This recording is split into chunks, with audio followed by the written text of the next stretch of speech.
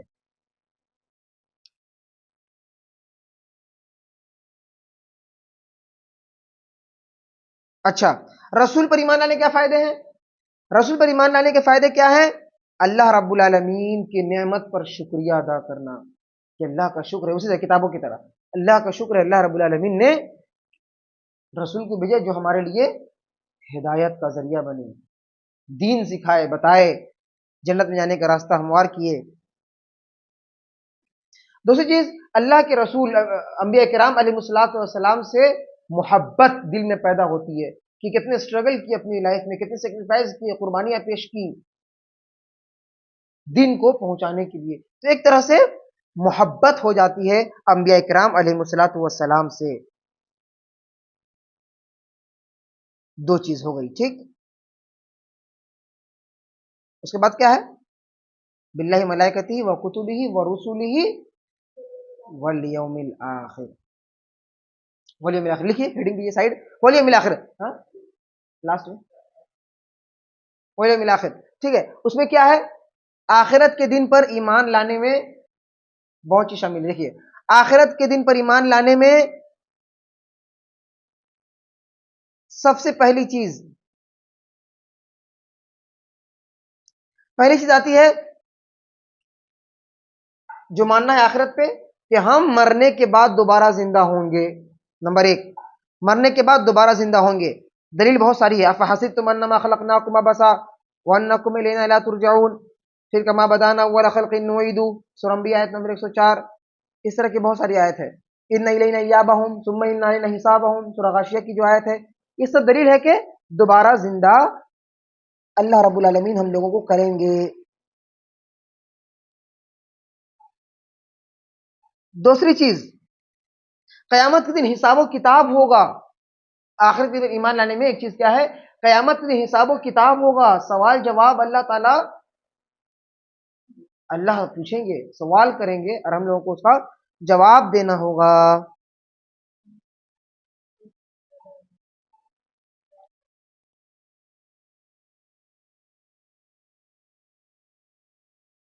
تیسری چیز جنت جہنم ہے۔ آخرت کے دن پر ایمان لانے میں بھی چیز ہے، جو سوال کا جواب دے لے گا کامیاب ہوگا جنت میں جائے گا، جو نہیں دے گا جہنم میں جائے گا، یعنی کہ جنت جہنم ہے۔ آخرت کے دن میں ایمان لانے میں یہ چیز کہ جنت جہنم ہے اس کو ماننا ہے۔ اسی طریقے سے اس میں آتا ہے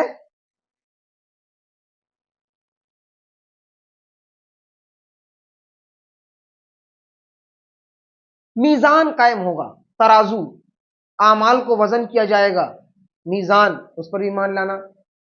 پل سے رات پل پہ گزرنا پڑے گا، اس پر ایمان لانا۔ تو آخرت کے اندر آخرت کے دن جو جو چیزیں ہوں گی اس پر آخرت کے دن جو جو ہوگی اس پر ایمان لانا. حوض کوثر ہوگا, اللہ کے نبی سے انجام پلائیں گے. تو جو یہ چیز ہم کو پتا ہے کہ یہ کام ہونے والا ہے آخرت کے دن, آفٹر ہیئر, آخرت کے دن, اس پر ایمان لانا, یہ سب چیز ایمان لانا. ٹھیک ہے.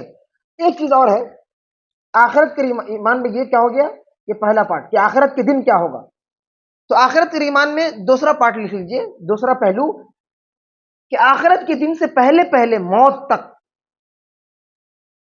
آخرت کب اسٹارٹ ہوگا کہ آدمی کو قبر سے اٹھایا جائے گا, آخرت شروع ہو گیا, آخرت کا دن. اب وہاں حساب کتاب ہے, میزان ہے, پل صراط ہے, حوض کوثر ہے, جنت جہنم ہے, فلاں ہے, سب کچھ ہے جو بتایا گیا, یہ آخرت کا دن ہو گیا.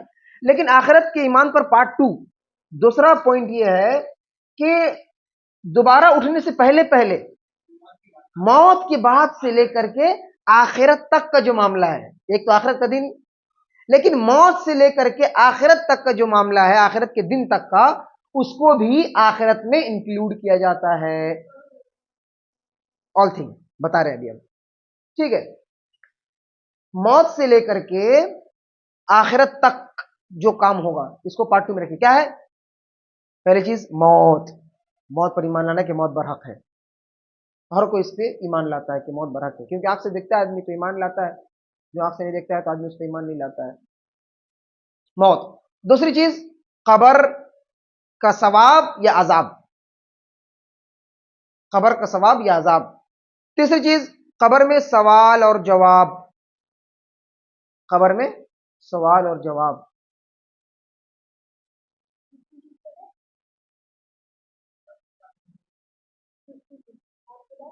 عذاب قبر, قبر کا عذاب یا ثواب.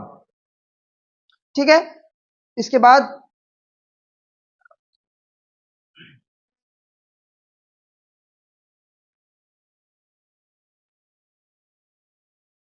اس کی بہت ساری مثالیں ہیں. ایک آدمی کہے گا کہ اللہ تعالی آخرت میں انسان کو کیسے زندہ کریں گے. ایک آدمی مر گیا, انتقال ہو گیا, دوبارہ کیسے زندہ ہو سکتا ہے؟ کفار مشرکین کا سوال تھا. اذا متنا وکنا ترابا, سورہ قاف میں ذالک رجع بعید, کہ ہم لوگ مر جائیں گے, مٹی ہو جائیں گے, پھر اللہ ہم کو دوبارہ لوٹائے گا. یہ بہت دور کی رجوم بعید, بہت دور کی بات ہے, ایسا ہوگا تھوڑی, ایسا کچھ نہیں ہوتا ہے, ایسا نہیں ہو سکتا ہے, امپاسبل ہے. لیکن آج سائنس تحقیق کر کے یہ بات ثابت کر چکی ہے کہ آدمی کو دوبارہ سے زندہ کیا جا سکتا ہے. اللہ تعالیٰ ایسا کریں گے بہت سارے تحقیق سے, کیونکہ ریڑھ کی ہڈی کا کچھ ایک عضو ہے وہ باقی رہتا ہے اور اس سے پورے جسم کو جوڑا جا سکتا ہے. اس طرح کی سائنس نے کچھ تحقیق کی ہے, وہ بھی تسلیم کر رہے ہیں کہ نہیں, زندہ کیا جا سکتا ہے. ٹھیک ہے. تو اس سے بہت ساری دلیل ہے. پہلی دلیل, آدمی سوتا ہے اس کو, لیکن ہوش آواز کام نہیں کرتے, لیکن سوتا ہے, سونے کا پھر اٹھتا بھی تو ہے. کہا کہ موت اسی طرح ہے, جس طرح آدمی سوتا ہے پھر اٹھ جاتا ہے, کہا کہ موت بھی مر جائے گا, پھر اللہ تعالیٰ اسے اٹھا لیں گے. دوسری چیز, ایک اللہ تعالیٰ جب انسان نہیں تھا تو اس کو بنائے, پیدا کیے, پھر وہ انسان کو مار دیے. دوبارہ پیدا کرنا زیادہ ایزی ہے, دوبارہ زندہ کرنا. پہلی بار جب بغیر کسی ڈیمو کے اللہ تعالیٰ ایسی پیدا کر دیے, اور اسی چیز کو دوبارہ جب زندہ کرنا ہو تو اللہ تعالیٰ کے لیے کوئی دور کی بات نہیں ہے, بلکہ بہت ہی قریب بات ہے, اللہ کے لیے آسان ہے. پھر اسی طرح سے ابراہیم علیہ السلام کا جو واقعہ ہے کہ پرندے زندہ ہو جاتے تھے, موسیٰ علیہ السلام کا وہی چیز کہ دوبارہ آدمی زندہ ہو سکتا ہے, اس میں کوئی یہ نہیں ہے. اچھا,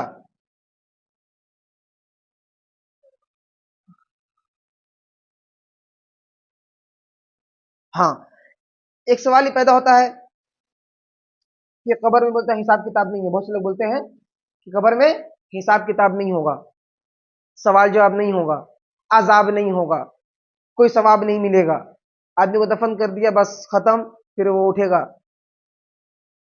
یہ جو ایتھسٹ ہے, آخرت کو نہیں مانتا ہے, تو وہ قبر کے عذاب کو بھی نہیں مانتا ہے. ٹھیک ہے. وہ کیا کہتا ہے کہ ایسا کچھ نہیں ہوگا.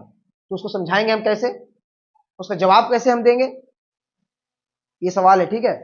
تو جو کہے اعتراض ہے یہ, ارے قبر میں کچھ نہیں ہوتا ہے. پہلا اس کو جواب یہ دیا جائے گا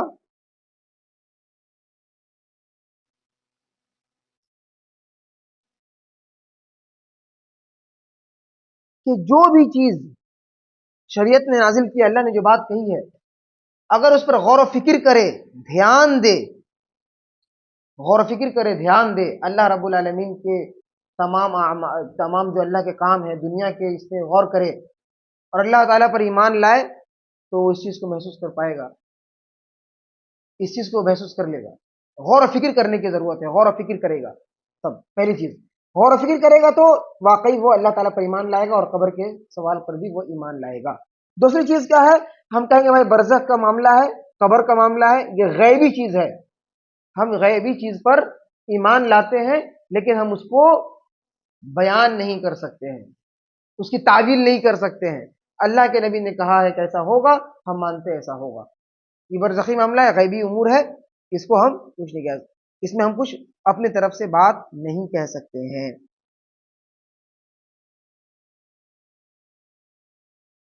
ہاں، جیسے کہ عام طور پر تیسری چیز بیان کرنے کی ہے، وہ ایک ایک آدمی نیند میں سوتا ہے، نیند میں ہوتا ہے، سو رہا ہوتا ہے، نیند میں ہے اور خواب دیکھتا ہے، خواب دیکھتا ہے کہ میں ایک میدان میں دوڑ رہا ہوں خوب تیزی سے۔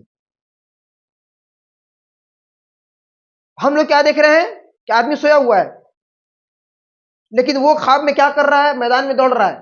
تو ہم دیکھ رہے ہیں کیا میدان میں دوڑ رہا ہے وہ؟ ہم تو دیکھ رہے ہیں کہ سویا ہوا ہے، لیکن وہ خواب میں دیکھ رہا ہے کہ ہم میدان میں دوڑ رہے ہیں۔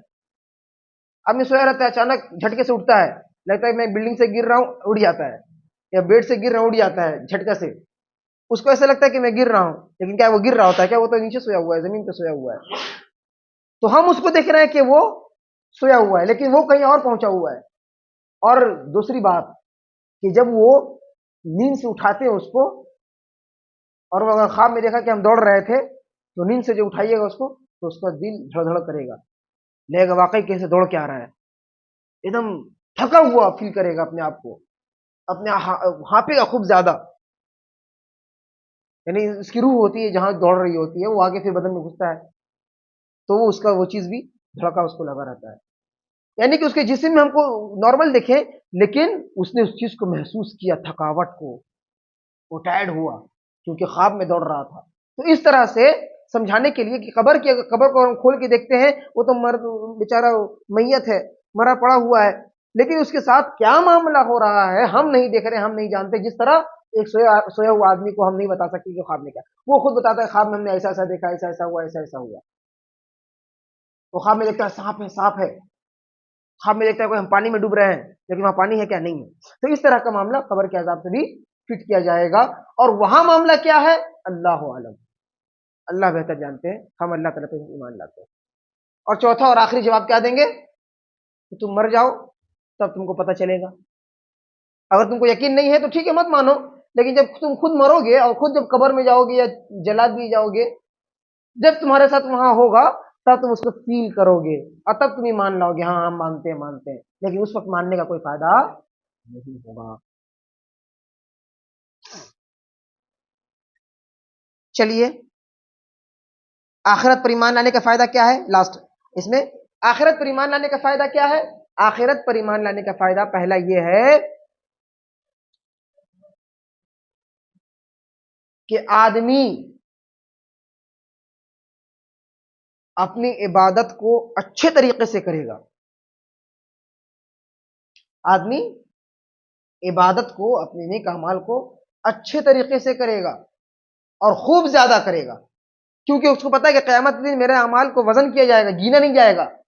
ایک نماز پڑھے کہ دو نماز پڑھے کہ تین نماز پڑھے کہ چار پڑھے، ایک سال پڑھے کہ دو سال پڑھے کہ تین سال پڑھے، نہیں۔ کوئی آدمی 60 سال نماز پڑھا ہے، لیکن قیامت کے دن اللہ تعالیٰ اس نماز کو ریجیکٹ کر دیں گے، کہا تمہارا نماز نہیں ہوگا۔ کوئی آدمی 10 سال، 5 سال، کوئی آدمی 1 سال نماز پڑھا ہے، لیکن اچھے کے ساتھ پڑھا ہے، توحید کے ساتھ پڑھا ہے، خوشو خضوع کے ساتھ پڑھا ہے، اس کے اعمال کو قبول کیا جائے گا اور اس کی وجہ سے جنت میں چلا گیا۔ تو اللہ تعالیٰ گنیں گے نہیں کتنا کیا، تولیں گے، ناپیں گے۔ گننا اور تولنا میں فرق ہوتا ہے۔ آدمی جب 1 کلو 2 کلو جب ناپتا ہے تو اسے پیاز گنتا نہیں ہے کہ پیاز 10 پیاز میں 1 کلو ہو جائے گا، 20 پیاز میں 1 کلو ہو جائے گا، یا 25 پیاز میں 2 کلو ہو جائے گا، نہیں، وہاں گنے گا نہیں پیاز کو، آلو کو، کیا کرتے ہیں وہاں پر؟ وہ ناپتے ہیں کہ 1 کلو کے برابر کتنا ہو رہا ہے، اتنا ہو رہا ہے، کم بیسی کرتا رہے گا، تو وہ میزان ترازو ہوگا، اللہ تعالیٰ ناپیں گے. تو آدمی کیا ہے، خوب زیادہ عمل کرنے کی کوشش کرے گا. 2 فائدہ. تیسرا فائدہ یہ ہوگا آخرت پر ایمان لانے کا،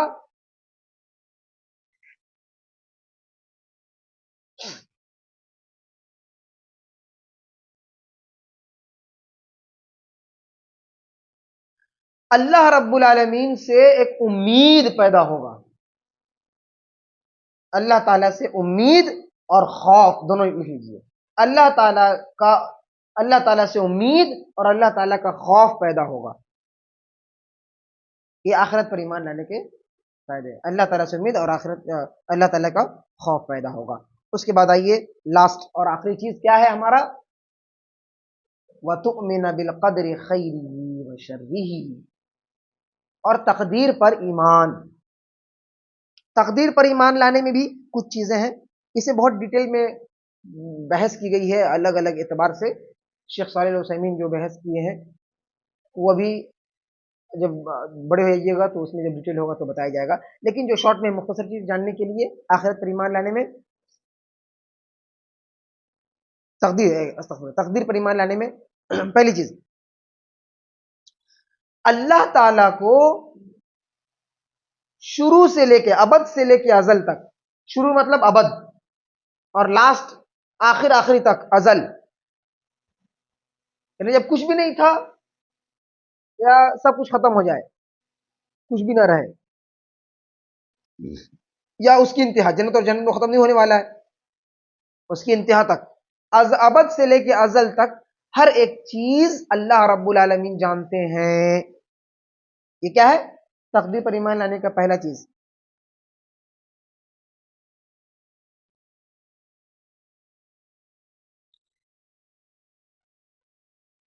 دوسری بات، یہ تمام بات جو اللہ جانتے ہیں وہ لوح محفوظ میں لکھ دی ہے ہر انسان کے تعلق سے، کہ وہ کیا کرے گا کیا نہیں کرے گا. اللہ تعالیٰ نے اپنے علم کے مطابق تقدیر میں اس کو لوح محفوظ میں لکھ دیے. کس میں لکھے ہیں؟ لوح محفوظ میں اللہ تعالیٰ لکھ دیے ہیں. تیسری چیز تقدیر پر ایمان لانے میں، تیسری چیز یہ ہے کہ جو بھی کام ہوتا ہے اللہ تعالیٰ کی مشیت سے ہوتا ہے. اللہ تعالیٰ کے مشیت یعنی اللہ رب العالمین اگر نہ چاہے تو وہ کام نہیں ہوگا. اچھا کام ہو یا برا کام ہو، جو بھی انسان کرتا ہے یہ اللہ رب العالمین کے مشیت سے ہوتا ہے. یا دنیا میں جو بھی چیز ہوتا ہے، ایک پتہ بھی اگر گرتا ہے تو اللہ تعالیٰ کی مشیت سے. مشیت مطلب کیا ہوتا ہے؟ چاہنا. اللہ کے حکم سے، اللہ کی مشیت سے، اللہ کے حکم کے بغیر کچھ بھی نہیں ہوتا. فرمایا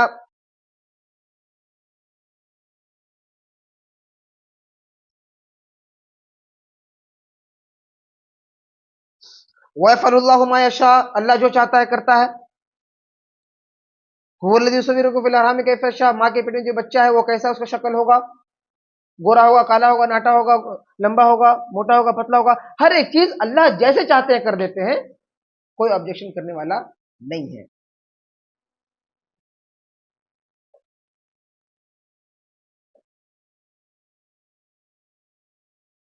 تین ہونا. چوتھی چیز اس بات پر ایمان لانا، تقدیر پر ایمان لانے میں، کہ تمام کائنات اپنی ذات، صفات اور حرکات میں اللہ کی مخلوق ہے.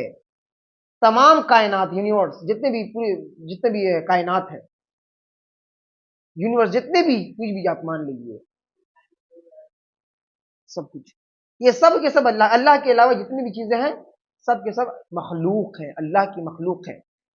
یعنی ان کا فزیکلی جسمانی ان کے ایٹریبیوٹس جو کام ہے مخلوق کے، اس کی حرکت موومنٹ جتنا ہے سب کچھ اللہ رب العالمین کی مخلوق ہے.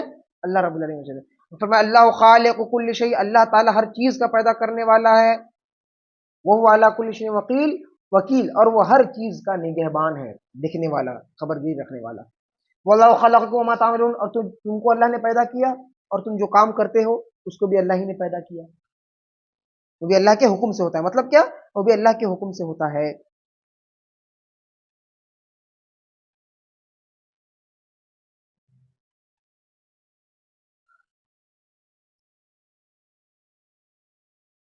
اچھا، کوئی آدمی یہ کہے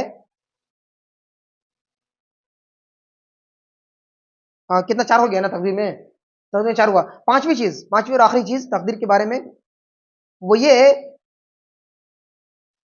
کہ تقدیر ایک پوشیدہ راز ہے. تقدیر ایک راز ہے، راز کی بات ہے، پوشیدہ ہے.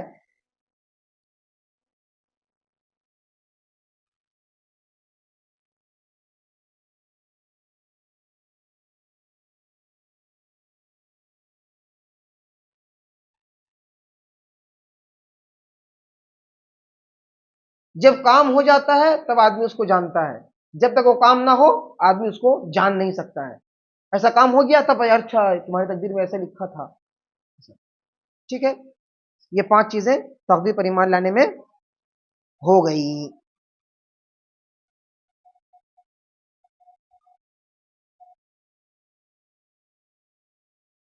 چلیے ایک سوال اس میں ایڈ کرتے، ایک سوال اس میں کرتے ہیں، اس کے بعد تقدیر پر فائدہ کیا ہے، تقدیر اور فائدہ بیان کر کے پھر بات ختم کر دیں گے. سوال کیا ہے تقدیر کے بارے میں؟ تقدیر کے بارے میں سوال کیا ہے؟ کوئی سوال ذہن میں آ رہا ہے آپ لوگ کا؟ تقدیر کے بارے میں کوئی سوال؟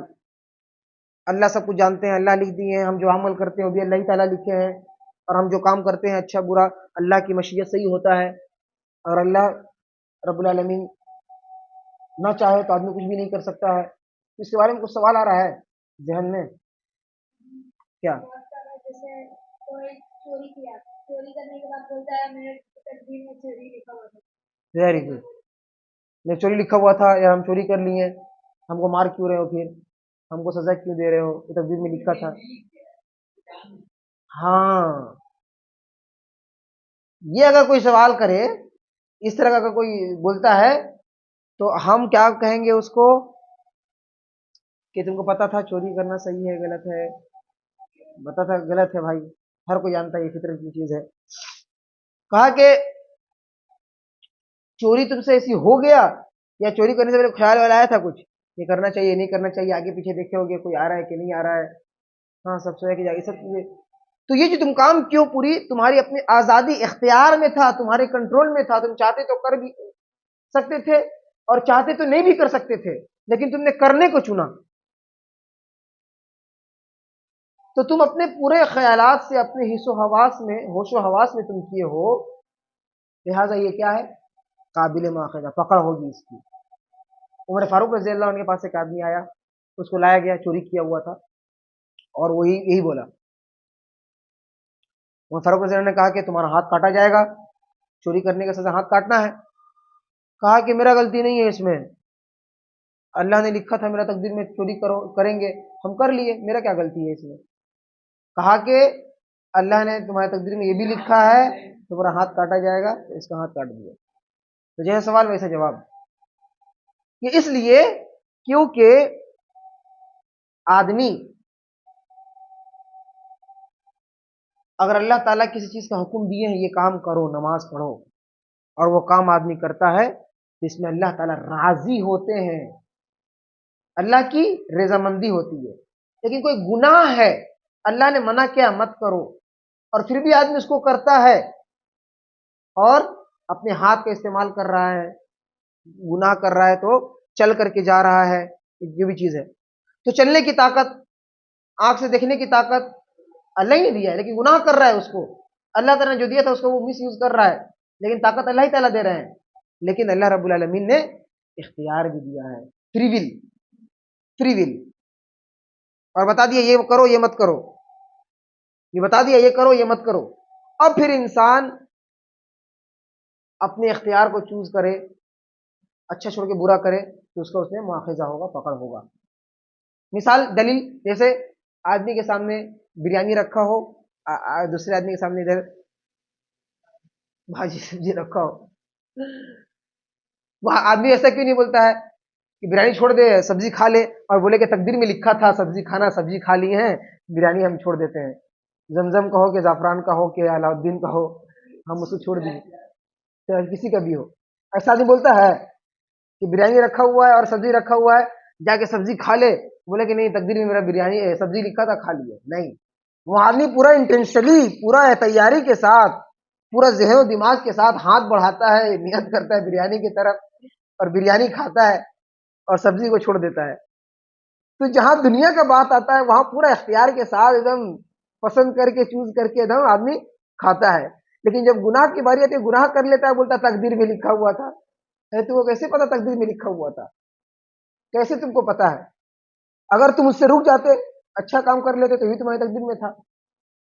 تو کوئی بھی آدمی اس طرح کی بات بولنے سے وہ سمجھ سکتا ہے کہ دنیا کے بارے میں کھانے پینے میں تمہارا چوائس فری ول اس کو مانو گے, اور جب نیکی اور گناہ کی بات آئے گی تو اللہ پہ تھوپ دو گے کہ اللہ نے ایسا کیا تھا. ایسا نہیں ہے. ٹھیک ہے, آئیے اب اس میں لاسٹ تقدیر پر ایمان لانے کے فائدے. تقدیر پر ایمان لانے کے فائدے کیا ہیں؟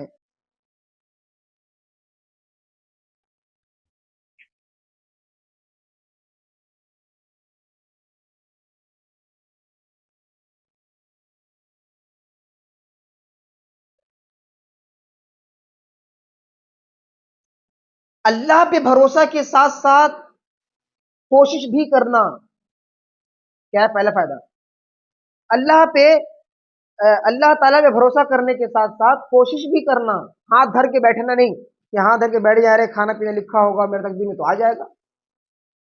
نہیں, کھانا آپ کو کھانے کے لیے آپ کو اس کے وسائل کام ڈھونڈنا پڑے گا, پڑھنا لکھنا پڑے گا, کام ڈھونڈنا پڑے گا, پھر گھر میں لا کر اس کو بنانا پڑے گا, اس کو پیٹ میں نکال کر کے کوئی دے گا آپ کو, پھر آپ کو ہاتھ بڑھانا پڑے گا, پھر اس کو اٹھا کر کے منہ تک لے جانا پڑے گا, پھر دانت سے چبانا پڑے گا, پھر پیٹ تک جائے گا. ٹھیک ہے, اگر وہ تقدیر میں اگر ہوگا تو کھا لیں گے, تو آدمی ایسے بیٹھا رہے, کھانا پلیٹ سامنے رکھا ہوا ہے آدمی بیٹھا رہے. اگر ہوگا تقدیر میں تو منہ میں چلا جائے گا, پیٹ میں چلا جائے گا. نہیں, وہ کوشش کرتا ہے, ہاتھ بڑھاتا ہے, سب کچھ کرتا ہے ایک دم پکا. ایک دم صبح 8 بجے جا کر کے اپنا شاپ دکان کھولتا ہے, جو بھی ہے وہاں بیٹھ کر کے نہیں بولتا ہے کہ ارے دعا کیجیے اللہ توفیق دے ہم کو, ہم دکان کھول لیں, ہم کو دعا دیجیے اللہ ایسا کرے کہ دکان کھل جائے. نہیں, لیکن نماز کے لیے بولیں گے تو دعا کیجیے اللہ ہم کو نماز پڑھنے کا توفیق دے دے, نماز کے لیے ٹائم نہیں مل پاتا ہے. لیکن دکان کھولنے کے لیے دعا نہیں کروائے گا. یہ کیا ہے؟ تقدیر سے سب ریلیٹ کرتا ہے, تعلق کرتا ہے کہ نہیں, تقدیر میں اگر ایمان ہے تو اللہ پہ بھروسہ ہے, لیکن کوشش بھی کرنا ہے. دوسری چیز, مقصد اگر حاصل ہو جائے, کوئی اچیومنٹ بڑی ہے, کوئی آپ کی خواہش تھی وہ آپ اچیو کر لیے, اس کو حاصل کر لیے, تو آپ کے اندر غرور نہیں آئے گا. غرور نہیں آئے گا. کیوں؟ آپ سوچیں گے کہ ارے اللہ نے میرے تقدیر میں لکھا تھا, اس لیے اللہ نے مجھ کو یہ دیا, یہ میرا کوئی کمال نہیں ہے, اللہ کا فضل و کرم ہے. آدمی اللہ کا شکر ادا کرے گا. تقدیر پر ایمان لانے سے کیا ہوگا؟ غرور نہیں آئے گا, تکبر ایروگنس نہیں آئے گا, اور اللہ تعالیٰ کا شکریہ ادا کرے گا. دوسری چیز, تیسرا فائدہ یہ ہوگا کہ آپ کے اوپر جو بھی حالات ہو آپ کو سکون اطمینان ہوگا. جو بھی حالات آپ کے اوپر ہو سکون اطمینان ہوگا کہ چلو یہ تکلیف یہ مصیبت جو ہمارے اوپر آئی ہے اللہ کی طرف سے آئی ہے, اللہ کا یہ حکم ہے, اللہ کا فیصلہ, ہم راضی ہیں. میرے گھر میں کسی کا انتقال ہو گیا ہے, اللہ کا فیصلہ تھا, کوئی بات نہیں, ہم راضی ہیں. تو دل میں ایک طرح کا سکون ملے گا. کوئی آپ پہ ظلم کر رہا ہے, آپ کو مار رہا ہے, آپ کو ستا رہا ہے, پیٹ رہا ہے, آپ کو ایک طرح سے دل میں ایمان رہے گا کہ چلو اللہ رب العالمین نے آخرت میں قائم کریں گے, اللہ اس کا بدلہ ہم کو ضرور دے گا. اللہ تعالیٰ نے تقدیر میں لکھا ہے تو انشاءاللہ اللہ تعالیٰ اس سے اچھا میرے تقدیر میں اور لکھے گا. آج غریبی ہے تو کل امیری ہوگی, آج فقیری ہے تو کل مالداری ہوگی. اس طرح کا آدمی تقدیر پر ایمان لانے سے یہ فائدے اس کو ہو سکتے ہیں. یہ 3 فائدے تقدیر پر ایمان لانے کے ہیں. اچھا, اس میں ایک چیز آخری لائن لکھنے والی چیز ہے, وہ یہ کہ ہم جو کام کرتے ہیں اللہ نے اس کو لکھا ہے. ٹھیک ہے, ہم جو کام کرتے ہیں اللہ نے اس کو لکھا ہے. یہ نہیں سوچنا ہے, ہم جو کام کرتے ہیں اللہ نے اس کو لکھا ہے. ہم ایسا کام کرنے والے تھے, اللہ کو پتا تھا تو اللہ نے ویسا لکھ دیا. ایسا نہیں ہے کہ اللہ نے لکھ دیا تو ہم کر رہے ہیں.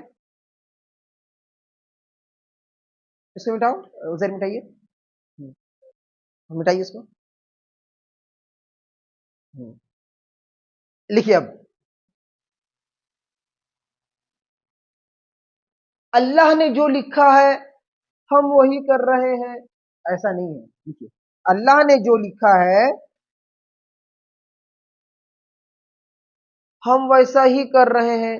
اس میں ایک مجبوری نظر آ رہا ہے, مجبوری. اللہ نے لکھا ہے، میں کیا کریں؟ اللہ نے لکھا ہے، اللہ نے جو لکھا ہے ہم ویسا ہی کر رہے ہیں. لکھیے، یہ نہیں بولنا چاہیے، ایسا نہیں بولنا چاہیے، ایسا نہیں بولنا چاہیے. کیا بولنا چاہیے پھر؟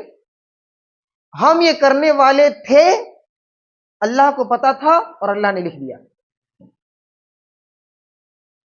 ہم یہ کرنے والے تھے، لکھو زیر، ہم یہ کرنے والے تھے، اللہ کو پتا تھا، اللہ نے ویسا لکھ دیا. That's all. یعنی اللہ نے لکھا ہے تو آپ مجبور نہیں ہیں، اللہ نے لکھا ہے ہم کو کرنا پڑ رہا ہے، نہیں. آپ یہ خود کرنے والے تھے، اللہ کو پہلے سے ہی بات کا پتا تھا اور اللہ نے لکھ دیا. اللہ کو پتا تھا اور اللہ نے لکھ دیا. Very good. اللہ سے دعا کرتے ہیں اللہ تعالیٰ، ہم نے جو ابھی ایمان کے بارے میں پوری چیزیں پڑھی ہیں، اللہ تعالیٰ اس پر صحیح طور پر ایمان لانے، اس پر ثابت قدم رہنے اور اسی پر موت اللہ رب العالمین دے. ہمیں اللہ تعالیٰ اس کی توفیق عطا فرمائے. اور ایمان یہاں پر ختم ہو گیا انشاءاللہ. پھر اس کے بعد ایک بچتا ہے احسان، لاسٹ. احسان کیا ہے اس کے بارے میں پڑھیں گے. اسلام پڑھ لیے، عبادت کے بارے میں، ایمان پڑھ لیے، اس کے بارے میں ڈیفینیشن، تعریفات. اب بچے گا لاسٹ احسان. احسان میں صرف ایک پارٹ ہے، احسان میں ایک پارٹ ہے. اسلام میں 5 تھا، ایمان میں 6 ہے، احسان میں ایک رہے گا. وہ کیا ہے اگلے درس میں پڑھیں گے. ٹھیک ہے. اس کے بعد سبحان اللہ، سبحان اللہ، سبحان اللہ، اشہد ان لا الہ الا انت، استغفرک و اتوب الیک. السلام علیکم و رحمۃ اللہ وبرکاتہ.